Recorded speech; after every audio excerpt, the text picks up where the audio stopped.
us today.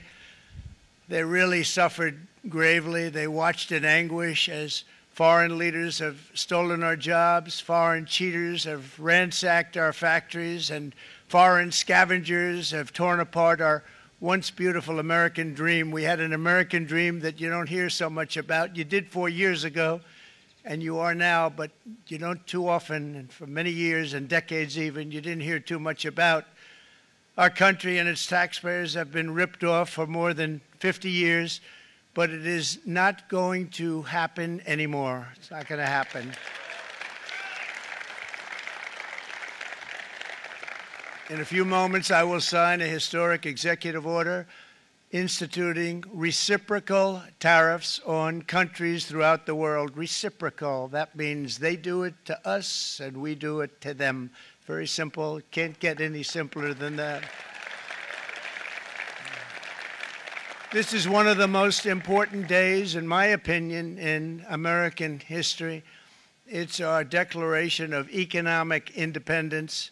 For years, hardworking American citizens were forced to sit on the sidelines as other nations got rich and powerful, much of it at our expense. But now it's our turn to prosper, and in so doing, use trillions and trillions of dollars to reduce our taxes and pay down our national debt, and it'll all happen very quickly. With today's action, we are finally going to be able to make America great again, greater than ever before.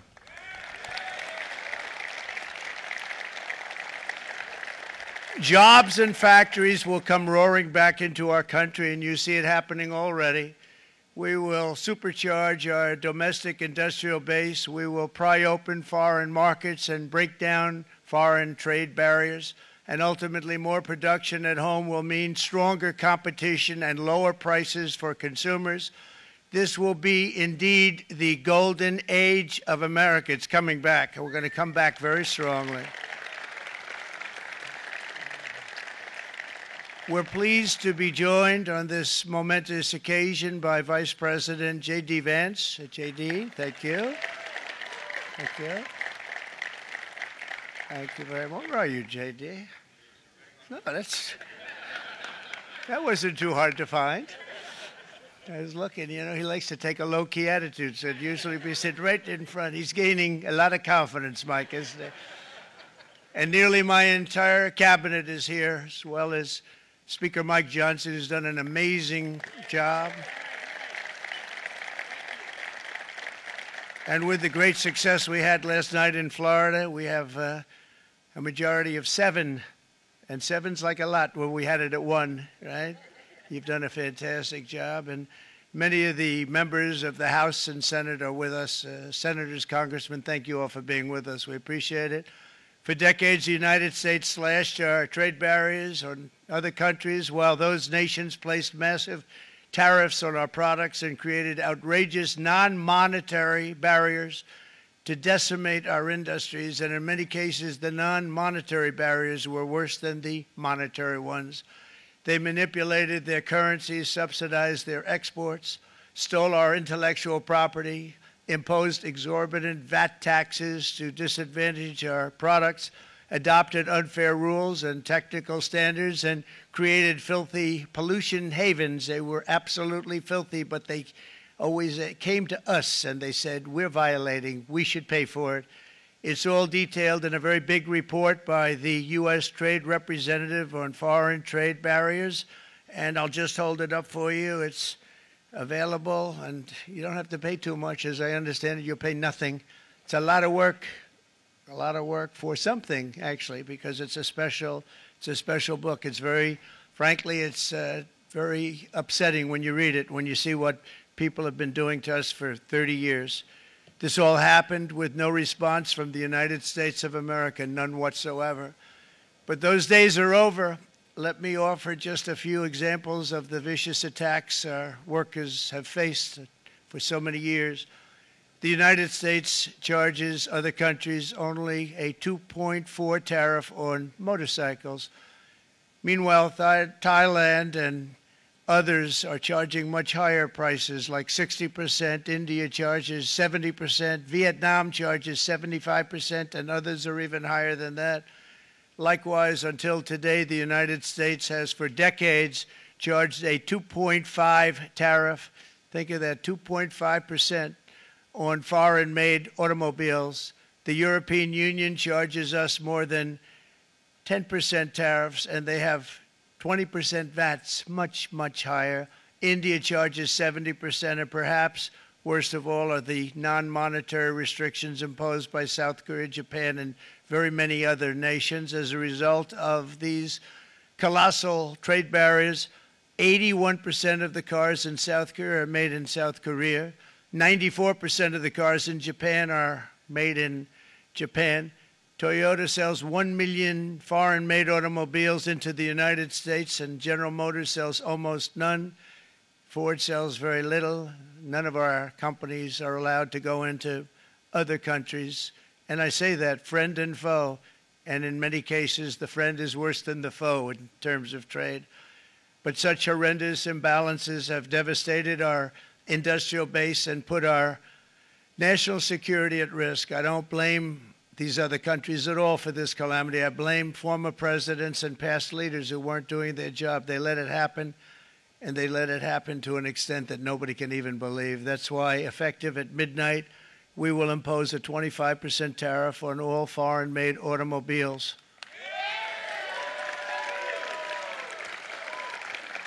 Thank you. Brian, I'd like to have you come up here for a second, okay? I just see him sitting. He's been a fan of ours, and he understands this business a lot better than the economists, a lot better than anybody. Brian, say a few words, please, would you? Thank you, Mr. Thank you. President. It's a great honor to have you. Thanks. Thank you, Mr. President. I grew up just north of Detroit, Michigan, in Macomb County, known as the home of the Reagan Democrats. My first vote for president was for Ronald Reagan. I thought that was going to be the best president I ever saw in my lifetime until Donald J. Trump came along. I have watched my entire life, I have watched plant after plant after plant in Detroit and in the metro Detroit area close. There are now plants sitting idle. There are now plants that are underutilized, and Donald Trump's policies are going to bring product back into those underutilized plants. There's going to be new investment. There's going to be new plants built. And the UAW members, and I brought 20 of them with me, they're sitting right over here. We support Donald Trump's policies on tariffs 100%. So, Mr. President, we can't thank you enough. And in 6 months or a year, we're going to begin to see the benefits. I can't wait to see what's happening 3 or 4 years down the road. Thank you, Mr. President. Thank you. What a great guy. He got it right from the beginning. He got it before almost anybody else. This group over there, they got it too. And you know, we won the state of Michigan. We won almost all of them, but we won Michigan by a lot, and I want to just thank you all. The auto workers were fantastic. The Teamsters were fantastic. Everyone was pretty good, I will tell you. Thank you very much. I appreciate it. You're going to be very happy very soon, and you probably see what's happening with all of the, not only car companies, but car companies in particular. You see it with all of the ones they're moving, they're announcing day in, day out. You're seeing it. Nobody's ever seen anything like that. With today's actions, we're also standing up for our great farmers and ranchers who are brutalized by nations all over the world. Brutalized. Canada, by the way, imposes a 250 to 300% tariff on many of our dairy products. They do the first can of milk. They do the first little carton of milk at a very low price, but after that it gets bad, and then it gets up to 275, 300%. So when they're figuring what's Canada charging, they say, oh, about 2%, 3%. But take a look at what happens down the road. When you look a little bit, it's not a pretty picture, and we don't like it, and it's not fair. It's not fair to our farmers. It's not fair to our country. And with countries like Canada, you know, we subsidize a lot of countries and keep them going and keep them in business. In the case of Mexico, it's $300 billion a year. In the case of Canada, it's close to $200 billion a year. And I say, why are we doing this? Why are we doing this? I mean, at what point do we say, you got to work for yourselves, and you got to, this is why we have the big deficits. This is why we have that amount of debt that's been placed on our heads over the last number of years, and we're really not taking it anymore. Through non-tariff barriers, the European Union bans imports of most American poultry. You understand? They say, we want to send you our cars, we want to send you everything, but we're not going to take anything that you have. Australia bans, and they're wonderful people and wonderful everything, but they ban American beef, yet we imported $3 billion of Australian beef from them just last year alone. They won't take any of our beef. They don't want it because they don't want it to affect their farmers. And you know what? I don't blame them, but we're doing the same thing right now, starting about midnight tonight, I would say.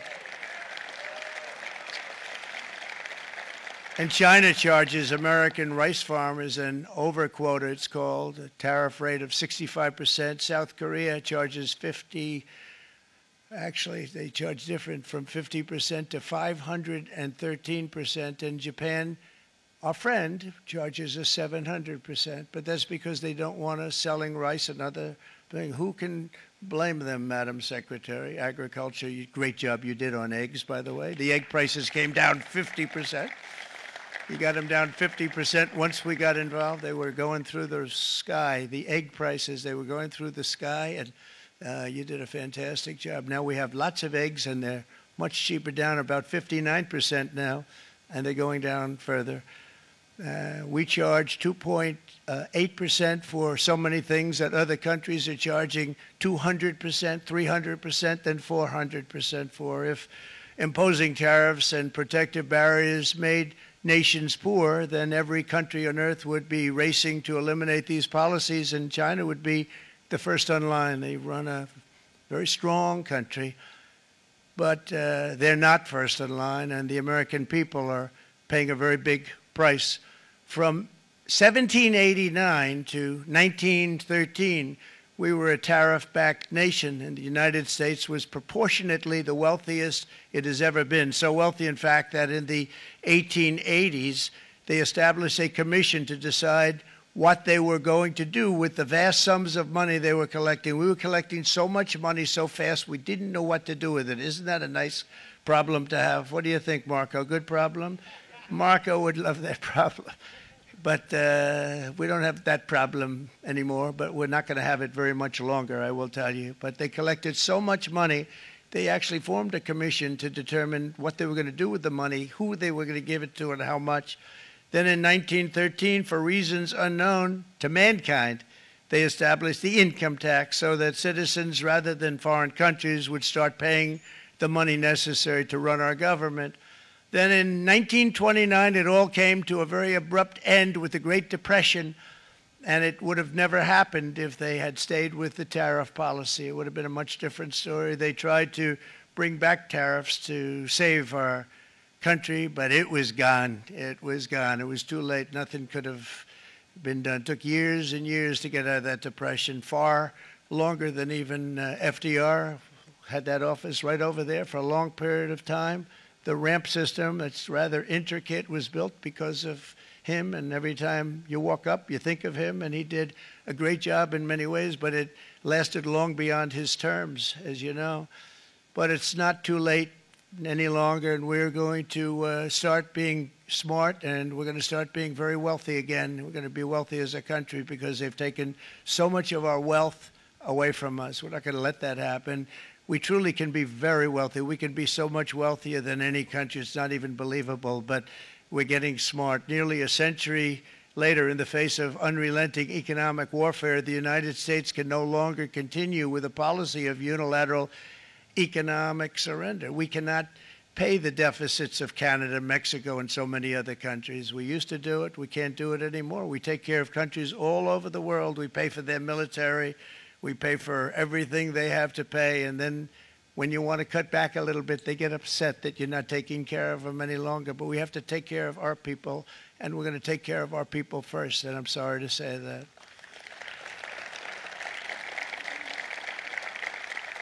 And today we're standing up for the American worker, and we are finally putting America first.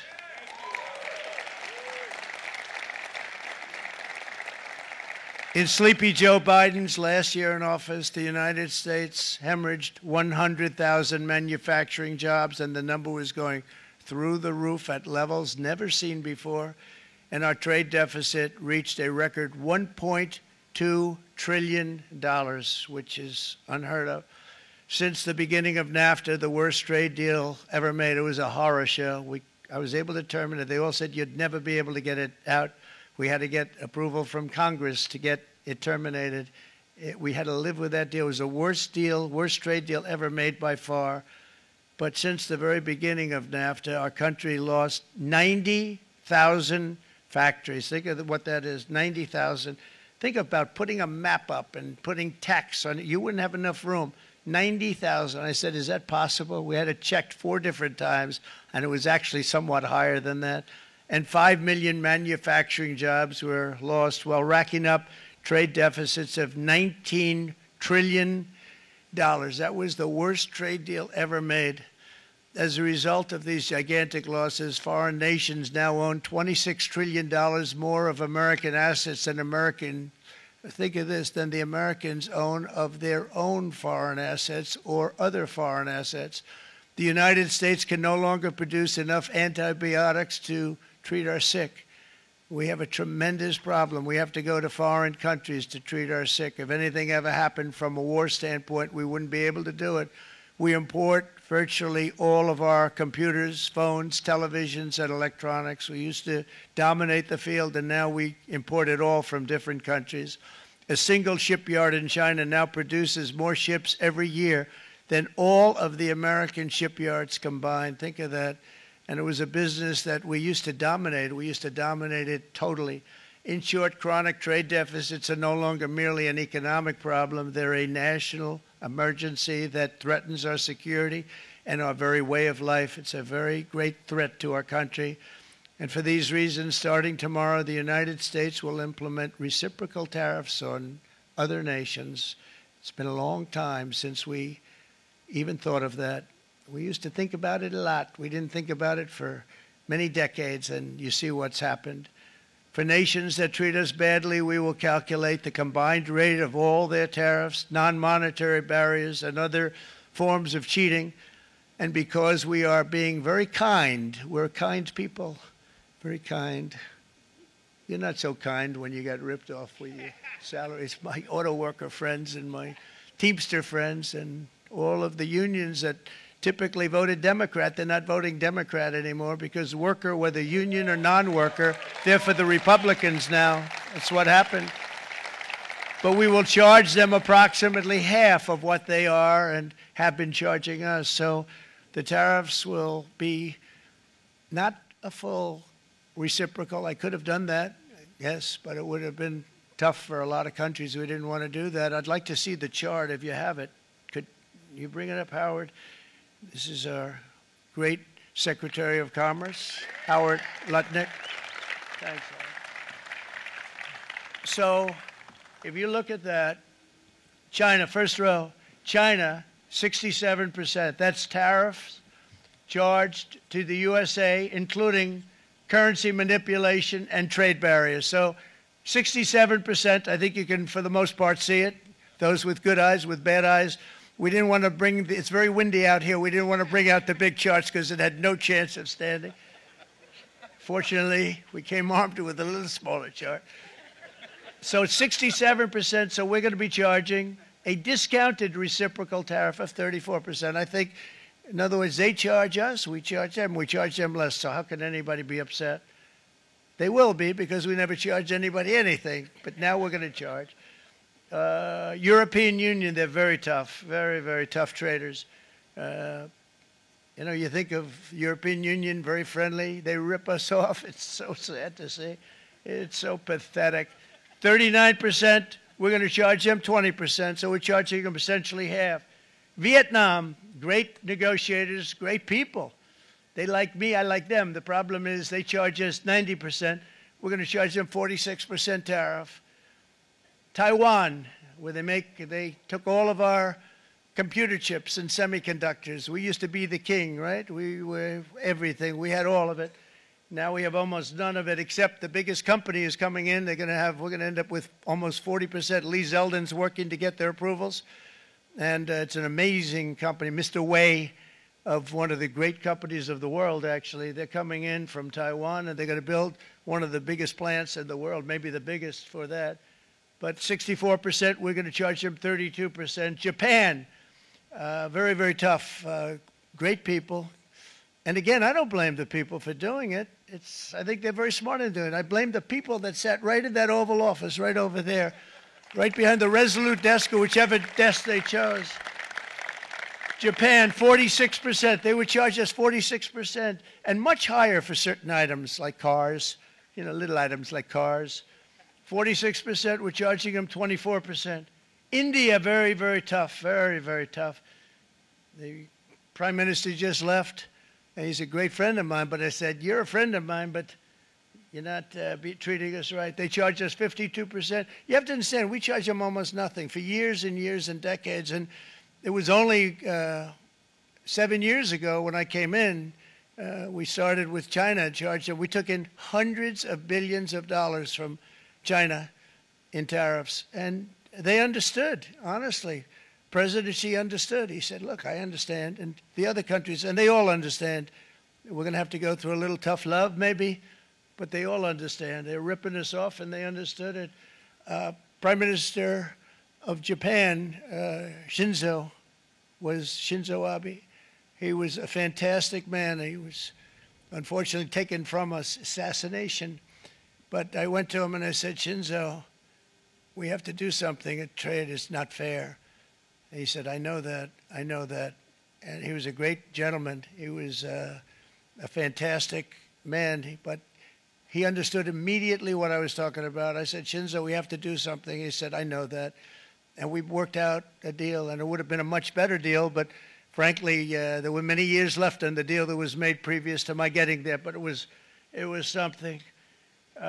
If you look at Switzerland, 61% to 31%. Indonesia, Malaysia, Cambodia. Oh, look at Cambodia, 97%.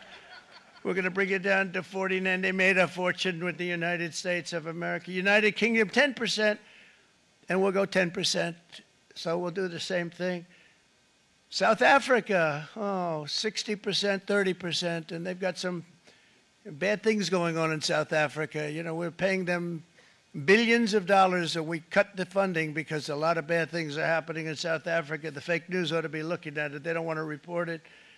Brazil, 10%, 10%. Bangladesh is 74%. So you see what's going on. Pakistan, 58%. Sri Lanka, 88%. So what we're doing is we're taking not the full, we could take the full 88%. Thanks a lot, Art. He's doing a very good job. How's he doing, all right? I think you better take it with you. It's not going to last very long. He's going to put it, it's going to follow you down with the wind. I brought a hat just in case it got too windy, but here, would anybody like a hat? I'm not giving it to a cabinet. I'm giving it to the auto workers. Come here.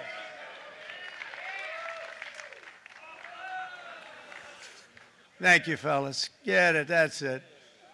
That's it. They deserve it more than our cabinet. Our cabinet has plenty of hats. But you see the numbers. The numbers are so disproportionate. They're so unfair. At the same time, we will establish a minimum baseline tariff of 10%. You notice that on the chart. And that'll be on other countries to help rebuild our economy and to prevent cheating. So we're going to have a minimum of cheating, and we're going to be very severe on the people that at the gate that watch the tariffs and watch the product coming in, because there's been a lot of bad things happening at the gate because the money is so enormous that you're talking about. There's never been probably anything like it in terms of the enormity, and there are a lot of bad things happen at the people that do the check-in, and they're looking at 10-year jail sentences if they do play. We're going to treat them so good, but if they cheat, the repercussions are going to be extremely strong. Foreign nations will finally be asked to pay for the privilege of access to our market, the biggest market in the world. We're right now the biggest market in the world. We had a great country 4 years ago in terms of the economics. We were doubling up on China. We were doing so well. Nobody was going to catch us, but so much of it slipped away over the last 4 years under Biden. I campaigned on this policy throughout last year, and today that promise was made, and it was also a promise, as you know, that was kept. Promises made, promises kept. To any company that objects to our common sense reciprocal tariffs, again, reciprocal, back and forth, back and forth. And I call this kind reciprocal. This is not full reciprocal. This is kind reciprocal. But what we do is we cut it in half. We charge them. My answer is very simple if they complain. If you want your tariff rate to be zero, then you build your product right here in America, because there is no tariff if you build your plant, your product in America. And we've seen companies coming in like we've never seen before. Likewise to all of the foreign presidents, prime ministers, kings, queens, ambassadors, and everyone else who will soon be calling to ask for exemptions from these tariffs. I say, terminate your own tariffs, drop your barriers, don't manipulate your currencies. They manipulate their currencies like nobody can even believe, which is a bad, bad thing and very devastating to us, and start buying tens of billions of dollars of American goods. Tariffs give our country protection against those that would do us economic harm. And many people were looking to do us economic harm. Maybe not so obviously, but they were doing tremendous economic harm. But even more importantly, they will give us growth. These tariffs are going to give us growth like you haven't seen before. And it'll be something very special to watch. I am so looking forward. And Brian, it's going to happen even faster than you said. You know, you might say, but it's already started. It's already started. Work's already begun on plants all around the country. And you see that as before. These are big, rich companies. We have $61 billion started on a big plant going up. It's going to be announced over the next 2 days, and they already started work. Many of these the biggest companies in the world, they've committed to build, build, build. We're going to build, build, build, sir. And they came here to see me, and they wanted to know if they could have a press conference. I do as many as I can. I'm pretty busy trying to stop Russia and Ukraine and the Middle East. We got to stop that. We got to stop the Houthis, which we're making tremendous. They like shooting ships down and out of the water, sinking ships. They get a kick out of it, but they're not getting such a kick out of it now, are they, Mr. Secretary? They're not getting such a kick out of that now. But here are just a short list of some of the companies that have already announced and committed to investment. And this is a company that built its factories and its plants in China. Apple is going to spend $500 billion. They never spent money like that here. They're going to build their plants here. SoftBank, OpenAI, and Oracle, great companies, are investing $500 billion almost immediately. NVIDIA, a hot company, is investing hundreds of billions of dollars. They just announced. TSMC, the biggest, most important company in the world of chips from Taiwan, with no investment from us, is investing $200 billion. And they said the reason was, number one, the election of November 5th, and number two, the tariffs. They don't want to pay the tariffs, and the way they're not paying it is to build their plant here. So we're going to go from almost no percentage. We used to have 100% of the chip market. Now it's all in Taiwan. Almost all of it's in Taiwan, a couple of other countries, but mostly in Taiwan. And think of it, we had 100%. We lost it because of people in that office that didn't do their job. They allowed it to be stolen from us. Johnson & Johnson, great company, $55 billion. Eli Lilly, $27 billion. Meta is investing $500 billion. Wow. DeMac is investing $20 billion. CMA, CGM, $20 billion. And then you have Merck and Clarios, Stellantis, General Motors, GE Aerospace, Honda, Nissan, Hyundai are all putting in billions and billions of dollars, and they're committed 100%. So. And we've never had, and this is after 2.5 months. This is after just a short, this all took place as soon as we came out with what everybody wanted to do. You know, I watched a gentleman today on television. He used to work with Lee Iacocca, a very respected automobile person, and he said, you know, because they're asking people, and they try and get as many negative people as they can, but they can't find them too much. It's pretty hard to find in terms of what we're doing, especially when they see all this investment.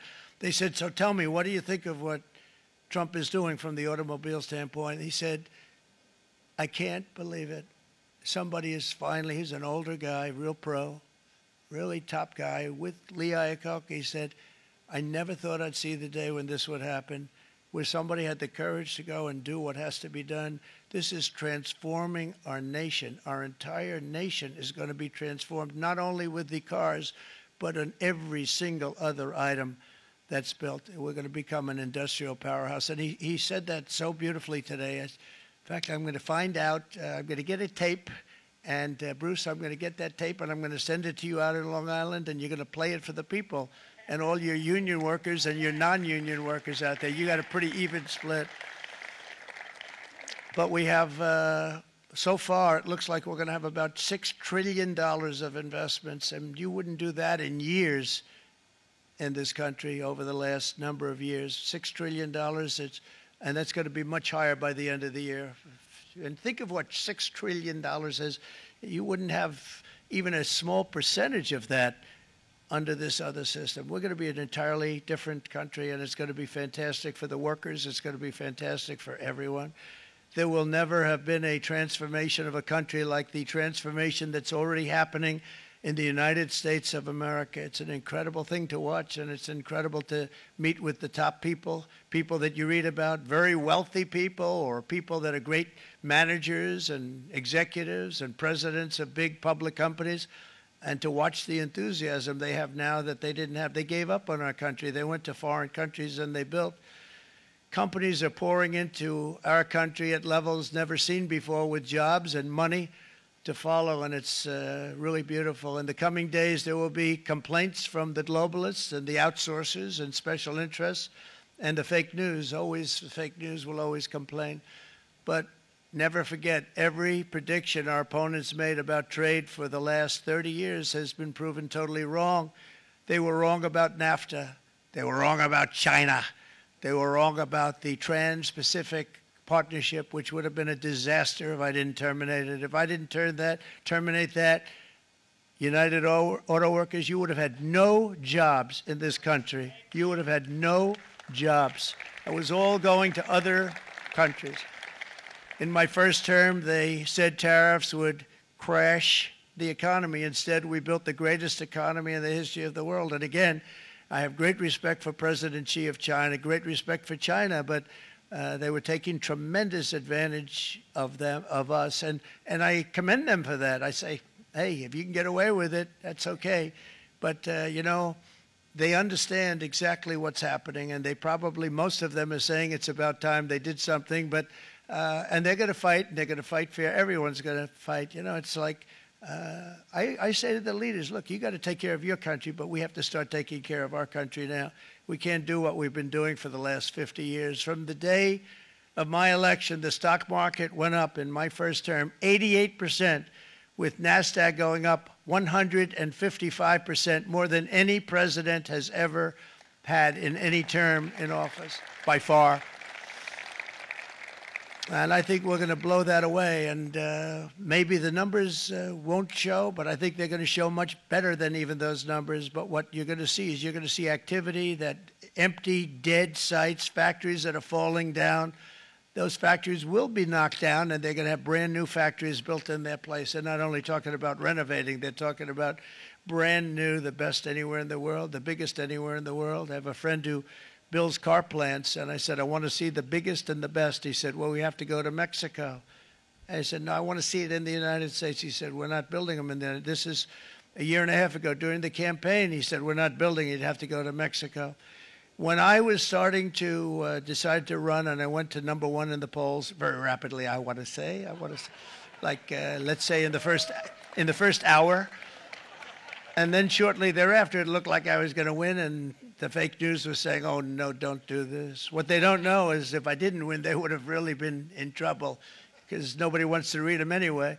But I tell you what, when I when it looked like I was going to win, I announced that I was going to be doing exactly what we're talking about today. Great consistency, actually, because I've been talking about it for 40 years, but because I saw what was happening 40 years ago. If you look at my old speeches when I was young, very handsome, my old speeches, and that people would say I'd be on a television show, I'd be talking about how we were being ripped off by these countries. I mean, nothing changes very much. The only thing that changed were the countries, but nothing really changes. But it's why it's such an honor. It's such an honor to be finally able to do this. If you look at China, I took in hundreds of billions of dollars in my term, hundreds of billions. They never paid 10 cents to any other president, and yet they paid hundreds of billions, so much so that Biden couldn't do anything. They wanted to try and terminate it because he had a very special relationship with China. You know what the relationship was? He had a special relationship. But the numbers were so big, that they couldn't do it. So they did ease it up. They did things that they shouldn't have done. They made it a lot more comfortable for them, but they couldn't do it because the numbers were hundreds of billions of dollars, and I did that. And we were on our way to doing something like incredible. And then we had a very bad election happen, a very bad election. A lot of bad things happened. So when I said we got to do it again, I said we have to make it too big to rig. And we made it too big to rig, and we won in records, and it was a monumental win.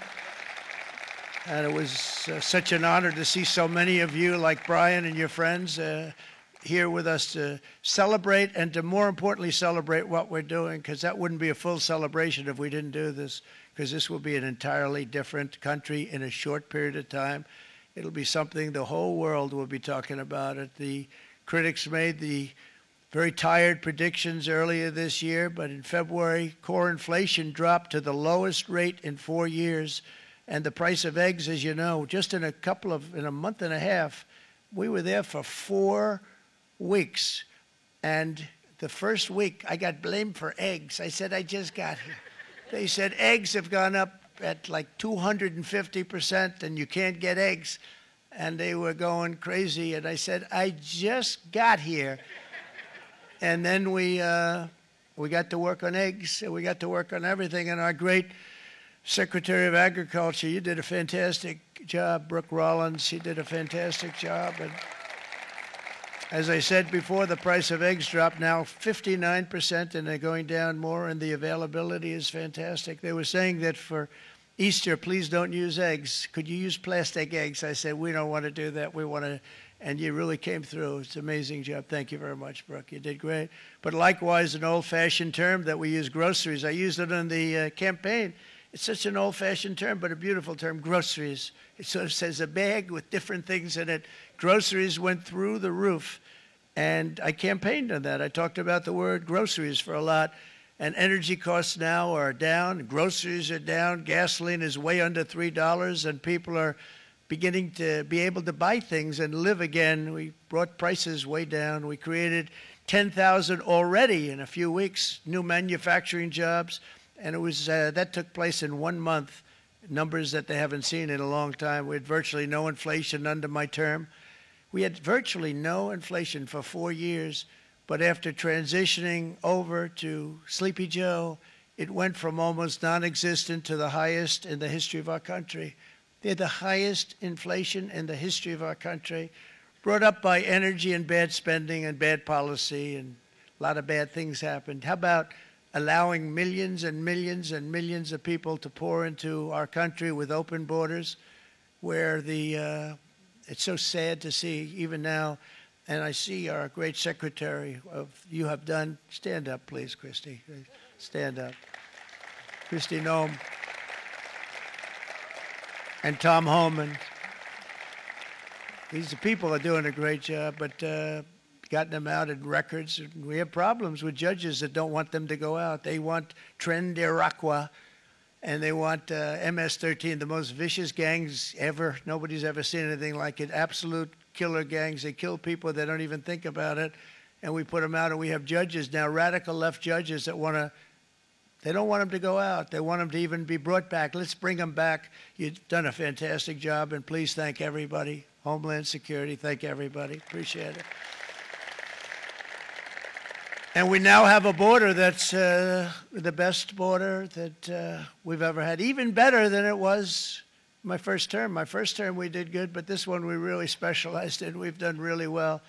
And we had records then. We had the best, safest border. 4 years ago, we had the best border there ever was. And now we have, you've actually matched it and done even better. And we're going to get it down the right way. And we want people, by the way, to come into our country, but we want to come in through a legal process. We want them to come in legally. We need more people. We need people to run these plants and to help the auto workers and the Teamsters and the non-union people and everybody else. But we need people and the farmers. And we're going to let people come in, but they want to come in. We want them to come in legally. They have to have the capability of loving our country, not people that hate our country. We don't want them in our country. And now we're going to pass the largest tax cuts in American history, and that's where we're relying on Mike and John Thune. And we will not cut Social Security, Medicare, or Medicaid benefits, and the Democrats will, because if they got in, the entire economy would collapse. This country was heading for a collapse under the people that you saw. They were horrible. I think one of the reasons people like the job, I have my highest approval ratings because I think they're comparing me to the worst administration in the history of our country, so I appreciate that at least. But Speaker of the House Mike Johnson and Senate Majority Leader, appreciate it, Mike. John Thune have been fantastic, by the way.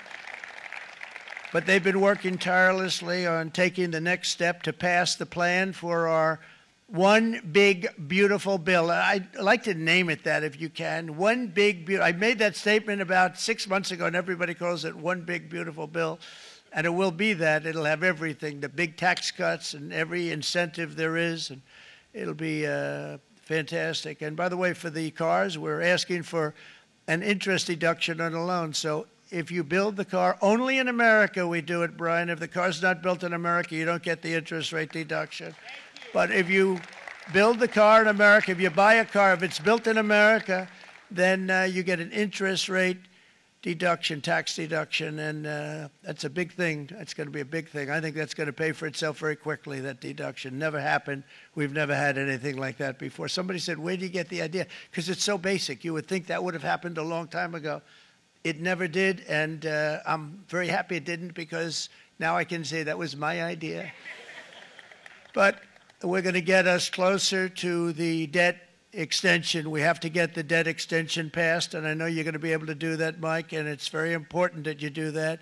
And all of the other things that the Senate budget plan gives us, along with working, because I know they're working together, John and Mike, and the two bills are going very well together. We need to get our shared priorities done, including certain permanent tax cuts. We want the tax cuts to be permanent, spending cuts, energy and historic investments in defense, border, and so much more. We're covering everything. These will be phenomenal. There'll be no bill like this going to straighten. One bill is going to straighten out our country for many, many years to come. And we said, let's just do it and let's get it done. And some guys will love it and some guys will like it a little bit less because they're not getting what they were exactly looking for, but they're getting a lot. They'll never, if we get this done, it'll be the most incredible bill ever passed in the history of our Congress and Senate and congressmen, the senators and the congressmen, many of whom are here today, will be very proud of themselves. I really believe that it's going to set us on a whole new prosperous path. We're going to cut spending and right-size the budget back to where it should be. We're going to do that very strongly. Thank you, Rick. Thank you. John, thank you. Oh, look at all of our senators over there. Oh, boy. That's a nice group of people. But I won't like them so much if they don't get this bill done. That's a great group. And Congressman, thank you very much. I appreciate it. Tremendous people. The Senate plan is my complete and total support, and the House plan likewise is very similar. They're moving along pretty much at the same clip, and as soon as you're ready, you'll show it to me, and I'm sure it'll have my support, Mike.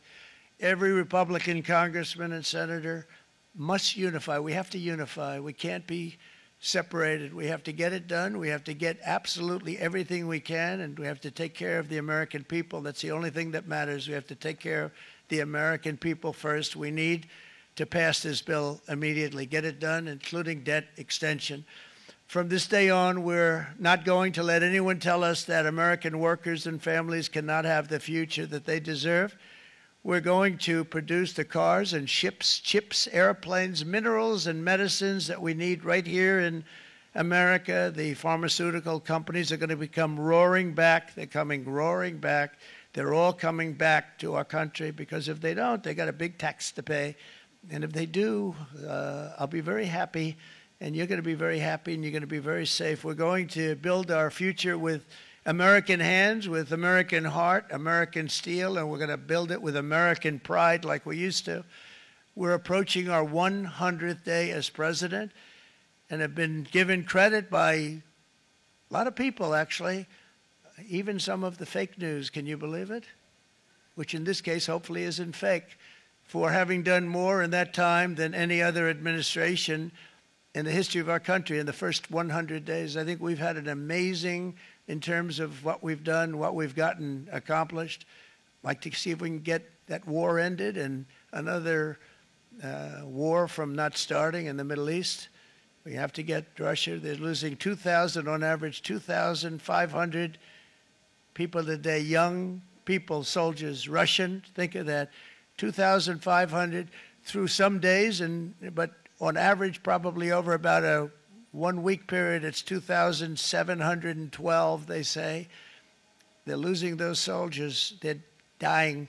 They're being decimated. And they're not from our country, but they're from other countries. But they're human beings. They're from Russia. They're from Ukraine in this period, most of them. And we're going to get it stopped. It's a senseless war that would have never happened if I was president, and it shouldn't be allowed to go on. And I think we're being given good cooperation by Russia and by Ukraine, but we have to get it stopped. It's humanity. It's humanity. It's a terrible thing. This will be a very big moment. I think you're going to remember today. It's going to be a free nation that we're dealing with. We're going to have a very free and beautiful nation. It's going to be Liberation Day in America, and it's going to be a day that hopefully you're going to look back in years to come and you're going to say, you know, he was right. This has turned out to be one of the most important days in the history of our country. God bless you and God bless America. Thank you, everybody. Thank you very much. Thank you.